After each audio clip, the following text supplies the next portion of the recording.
Kondi ngono wi, wong wedok jenenge ngelayap ora tau sapa omah. Raimu dhewe dolanan teko pasar malam teko ngendi-ngendi. Pernah aku ngelokne kowe? Lah iki nyapa nesu karo aku iki? Kudune aku sing nesu. Aku sabar nyek ning kene. Lah aku lho luwih sabar ngadepi kowe. Aku mau uneni apa ya apa tak uloni.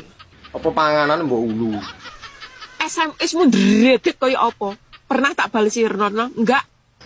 Lah terus kowe maca ora patek-teteh kon balesi. Mak tak endem ning ati. Iso apa nangis? Wis gerang kok gembeng. Ora pernah aku curhat karo kanca, enggak pernah aku curhat karo wong tuaku, enggak pernah curhat karo sapa-sapa. Sing roh sapa ning jaba kono?